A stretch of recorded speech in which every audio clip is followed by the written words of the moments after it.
Assalamualaikum warahmatullahi wabarakatuh. Perkenalkan kami perwakilan dari kelas pengauditan 2.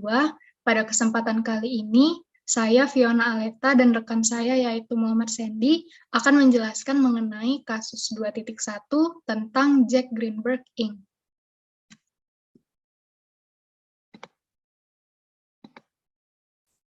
Nah, selanjutnya saya akan menjelaskan terlebih dahulu garis besar dari penjelasan kasus ini.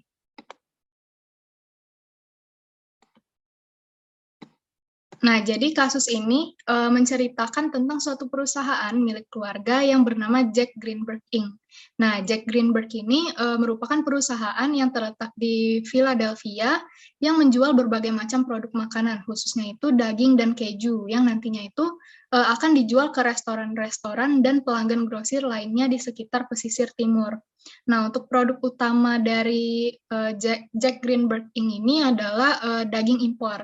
Jadi pada tahun 1980, kondisi kesehatan owner dari perusahaan ini yang namanya itu adalah Jack Greenberg, kondisi kesehatannya ini semakin menurun dan pada akhirnya ia meninggal dunia.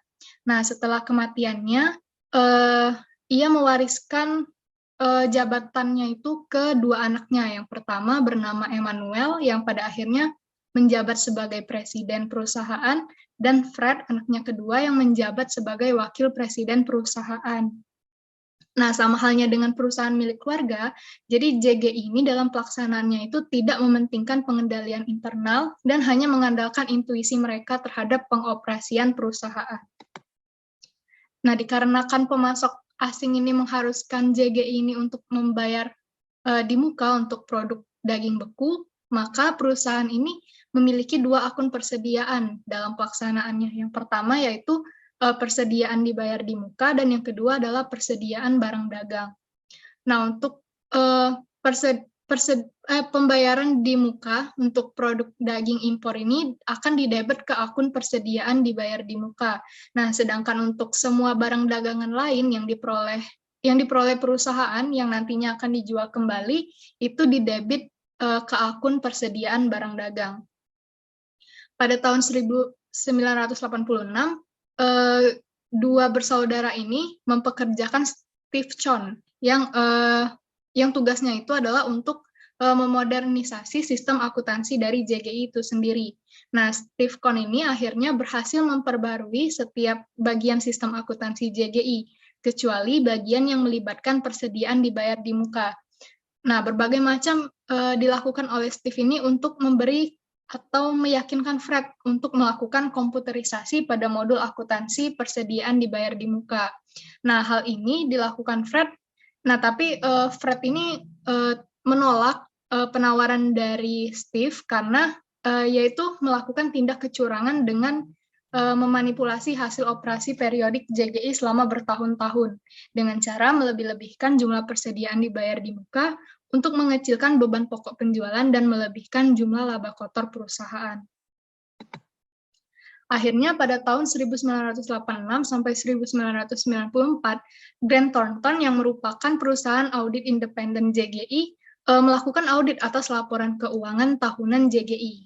Nah, tapi Grant Thornton ini mengalami kegagalan. Akhirnya pada tahun 1994, saat Fred menolak tawaran dari Grant Thornton, Grant Thornton ini akhirnya mengancam untuk mengundurkan diri sebagai auditor independen JGI, dan tak lama kemudian terungkaplah skema penipuan yang dilakukan oleh Fred ini. Jadi Fred itu mengubah dan memalsukan tanggal pada formulir 95401, yang dimana perubahan tersebut itu dapat dengan mudah diketahui oleh Grant Thornton itu sendiri. Akhirnya dalam waktu 6 bulan, JGI ini mengalami kebangkrutan, dan Grant Thornton dihadapi dengan berbagai macam tuduhan yang diberikan kepadanya oleh wali kebangkrutan dari perusahaan.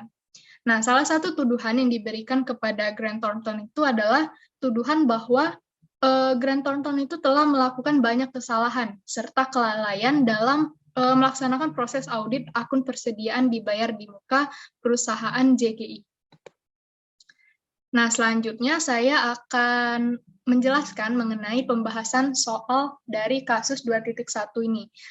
Sebelumnya saya akan membahas soal nomor 1, 2, dan 3. Dan nantinya akan dilanjutkan oleh rekan saya, Muhammad Sandy, untuk pembahasan soal nomor 4, 5, dan 6. Nah, jadi untuk soal yang pertama adalah identifikasi faktor risiko audit yang umum terjadi pada bisnis milik keluarga, dan bagaimana seharusnya auditor mengatasi faktor risiko tersebut.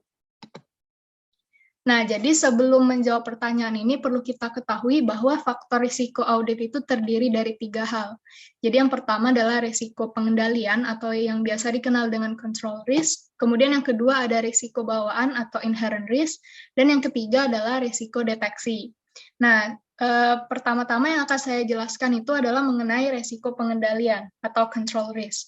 Nah, jadi seperti yang kita ketahui, sebagian besar perusahaan milik keluarga itu di dalamnya itu cenderung sering terjadi pertengkaran antar anggota keluarga itu sendiri. Nah, hal inilah yang nantinya akan mengakibatkan terjadinya penghindaran kendali untuk penanganan konflik keluarga. Nah, konflik ini dapat terjadi salah satunya itu dikarenakan ada anggota yang misalnya nih terpilih untuk memegang suatu jabatan di perusahaan milik keluarga tersebut. Nah, tapi kita mengetahui bahwa orang tersebut itu tidak memiliki kompetensi yang cukup untuk mengisi jabatan tersebut. Nah, kemudian yang kedua, selain itu, adanya keterbatasan pada sumber daya menyebabkan bisnis milik keluarga ini dianggap kurang bisa dalam menyediakan rangkaian pemeriksaan secara komprehensif pada sistem akuntansi dan pengendalian internal. Nah, contohnya adalah perusahaan milik keluarga itu cenderung tidak bisa melakukan pemisahan tugas karena kurangnya sumber daya. Nah, selanjutnya untuk resiko yang kedua adalah resiko bawaan atau inherent risk. Nah, jadi bisnis keluarga ini cenderung mengalami banyak salah saji keuangan di dalamnya. Nah, hal ini disebabkan karena manajemen itu seringkali mempekerjakan lebih banyak anggota keluarga untuk menggantikan manajer profesional. Nah, jadi di sini maksudnya dalam bisnis keluarga itu peran dari atau posisi dari manajer profesional ini sering digantikan oleh anggota keluarga itu sendiri. Nah, itulah mengapa sering terjadi salah saji di dalamnya karena tidak semua anggota keluarga itu memiliki kemampuan untuk menggantikan posisi dari manajer profesional. Nah, selain itu, dalam bisnis keluarga ini cenderung terjadi pertikaian kecil. Nah, pertikaian kecil inilah yang menyebabkan perusahaan keluarga ini cenderung terjadi banyak masalah di dalamnya. Nah, kemudian bisnis keluarga juga seringkali didapati terjadi kekurangan uang di dalamnya. Nah, hal ini mendorong perusahaan milik keluarga itu untuk menutup-nutupi kondisi laporan keuangannya. Nah, hal ini dilakukan untuk memberikan kesan kepada bankir, pemasok, atau pihak ketiga lainnya. Dan untuk resiko yang terakhir adalah resiko deteksi atau detection risk. Nah, jadi pada sebagian besar bisnis keluarga, auditor independen itu hanya bertindak sebagai penasihat bisnis informal. Nah, jadi kan di sini jadinya auditor itu memiliki 2 peran. Nah, peran ganda inilah tentu saja yang dapat mengakibatkan terganggunya kemampuan auditor itu untuk melaksanakan proses audit atau kegiatan audit itu secara objektif. Jadi objektivitas auditor itu akan terganggu dengan adanya 2 peran tersebut.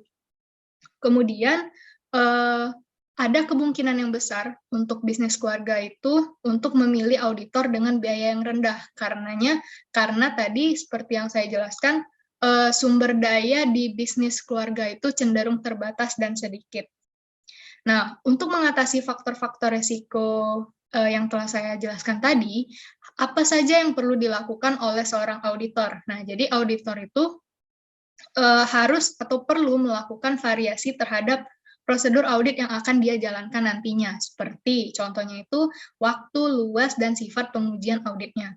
Nah, contohnya, jika klien itu tidak melakukan pemisahan tugas secara memadai, maka auditor itu harus mempertimbangkan faktor ini untuk perencanaan audit tahunan. Nah, selain itu, jika auditor ini sudah merasa bahwa independensinya ini terganggu, jadi dia perlu mengundurkan diri atau memberikan pekerjaan tersebut ke auditor lainnya agar proses audit itu tetap berjalan dengan lancar.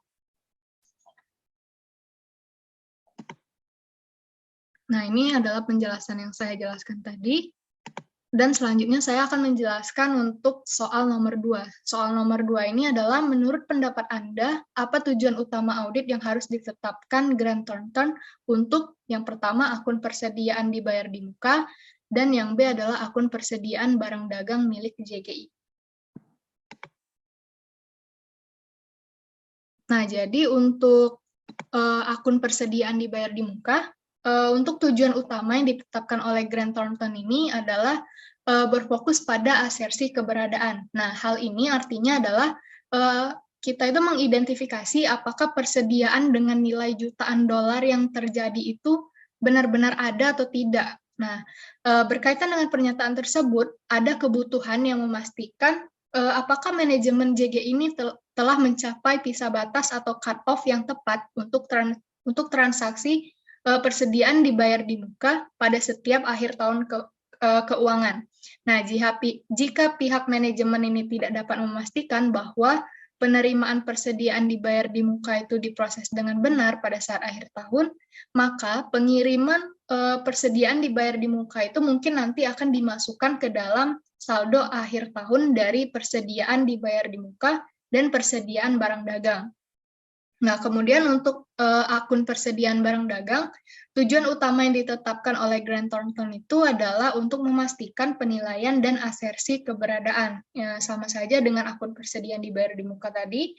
Nah, namun di sini hal ini dilakukan karena persediaan dari perusahaan JGI ini dapat tergolong ke dalam produk yang mudah rusak. Karena kan tadi, seperti yang kita ketahui, JGI ini menjual barang-barang seperti daging yang tentu saja itu akan cepat rusak. Nah, jadi auditor Grant Thornton itu harus memberikan perhatian yang lebih atau perhatian khusus pada kondisi persediaan dan memperhatikan perhitungan pada akhir tahun di gudang JGI. Selanjutnya, soal yang ketiga adalah berikanlah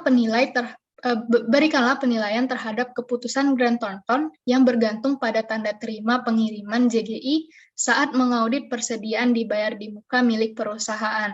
Secara umum, bandingkanlah dan kontraskanlah validitas bukti audit yang dihasilkan oleh dokumen klien yang disiapkan secara internal dan yang disiapkan secara eksternal. Nah, jadi firma Grant Thornton ini telah melakukan identifikasi bahwa persediaan dibayar di muka ini merupakan aset terbesar yang dimiliki oleh JGI dan melakukan alokasi sumber daya audit yang tidak proporsional untuk area tersebut. Nah, namun Grant Thornton ini mereka tidak melakukan pertimbangan terhadap keandalan dan relevansi atas bukti-bukti audit yang ada. Nah, Grant Thornton ini hanya mengandalkan atau hanya bergantung pada tanda terima pengiriman yang tadinya telah dimanipulasi oleh si Fred tadi. Nah, meskipun dikatakan terdapat pemisahan tugas antara fungsi akuntansi dan penerimaan, sayangnya tidak ada pertimbangan mengenai apakah pemisahan tersebut memadai atau tidak. Nah, faktanya, Fred ini mampu mengesampingkan pengendalian tersebut. Kemudian, dokumen yang disiapkan secara internal, contohnya seperti kwitansi, pengiriman merupakan dokumen yang mudah untuk dirusak dan oleh dua pihak atau lebih karyawan yang saling bekerja sama dan memiliki kemampuan untuk mengesampingkan pengendalian internal klien. Nah, dokumen yang disiapkan dari sisi dokumen yang disediakan oleh pihak eksternal. Jadi dokumen yang disiapkan oleh pihak eksternal seperti kontrak atau pesanan pembelian eksternal itu dapat menjadi bukti audit yang lebih kuat karena dokumen ini sulit untuk diubah atau disiapkan secara tidak benar.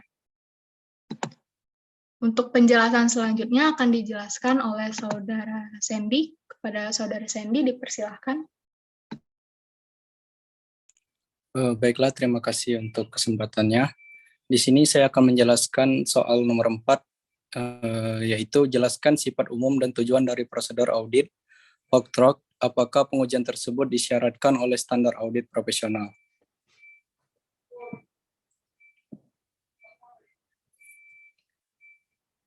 Jadi, prosedur audit atau OAKTROK adalah prosedur yang bertujuan untuk melacak transaksi secara bertahap di sepanjang sistem akuntansi. Prosedur ini dimulai dari awal transaksi hingga di posisi akhir. Prosedur ini juga memberikan kemudahan untuk melihat bagaimana suatu perusahaan mencatat, mengotorisasi, memproses, dan melaporkan transaksi untuk memberikan verifikasi apakah proses tersebut dapat diandalkan untuk tujuan audit. Prosedur walk talk ini di dalamnya mencakup inspeksi, pengamatan, penyelidikan, dan pelaksanaan kembali prosedur audit. Prosedur audit walk talk ini tidak disyaratkan oleh standar audit profesional, tetapi biasanya direkomendasikan untuk membantu kinerja audit yang lebih efisien. Soal selanjutnya, nomor 5, identifikasi prosedur audit selain uji coba langsung yang mungkin mengakibatkan Grant Thornton mengetahui bahwa Fred merusak kwitansi pengiriman JGI. Jadi selama pengujian pengendalian interim setiap tahun, auditor dapat mengumpulkan salinan sampel tanda terima pengiriman. Kemudian, auditor dapat menelusuri penerimaan pengiriman ini ke dalam catatan akuntansi persediaan dibayar di muka untuk menentukan apakah pengiriman produk daging impor dicatat secara tepat waktu dalam catatan tersebut. Demikian juga, auditor dapat melacak pengiriman yang terkait dengan tanda terima pengiriman sampel ke dalam catatan klasifikasi ulang yang relevan yang disiapkan oleh Stipcon untuk menentukan apakah catatan ini telah dibuat tepat waktu. Auditor dapat memperoleh salinan dokumen pengiriman, bill of lading, dan lain-lain untuk sampel pengiriman persediaan dibayar di muka. Kemudian, auditor dapat melacak pengiriman yang diberikan ke dalam catatan persediaan dibayar di muka tersebut untuk menentukan apakah pengiriman tersebut telah dikirim tepat waktu dari akun persediaan dibayar di muka ke akun persediaan barang dagang. Selanjutnya, mengidentifikasi adanya hubungan yang tidak masuk akal antara persediaan milik JGI, harga pokok penjualan, akun utang, dan akun lain yang terkait. Soal yang terakhir, setelah firma audit menginformasikan kepada manajemen klien mengenai kelemahan pengendalian internal, apa tanggung jawab lebih lanjut? Jika ada, apakah firma tersebut memilih hal tersebut? Misalnya, apakah firma audit memiliki tanggung jawab untuk memaksa manajemen klien memperbaiki kekurangannya atau mengatasinya dengan cara lain? Jadi, perusahaan audit tidak memiliki tanggung jawab untuk memaksa manajemen klien memperbaiki kekurangan pada pengendalian internalnya. Namun, firma audit bertanggung jawab untuk menghasilkan laporan yang rinci mengenai rekomendasi pengendalian internal. Jika klien gagal dalam bekerja sama, maka firma audit akan menginformasikan kepada klien bahwa mereka tidak dapat melanjutkan pekerjaannya, kecuali jika kekurangan pada pengendalian internal tersebut segera diatasi. Adanya pengendalian internal yang kuat akan membantu mengurangi risiko audit. Baiklah, sekian presentasi dari saya kembalikan ke moderator. Baiklah, terima kasih kepada Saudara Sandy yang telah menjelaskan pembahasan atau jawaban dari soal atau pertanyaan nomor 4, 5, dan 6. Nah, jadi itu sekian presentasi dari kami mengenai salah satu kasus yang diberikan oleh dosen kami mengenai kasus Jack Greenberg Inc. Nah, mungkin itu saja yang dapat kami sampaikan. Lebih dan kurang kami mohon maaf. Pada Allah kami mohon ampun. Wabillahi taufiq wal hidayah. Wassalamualaikum warahmatullahi wabarakatuh.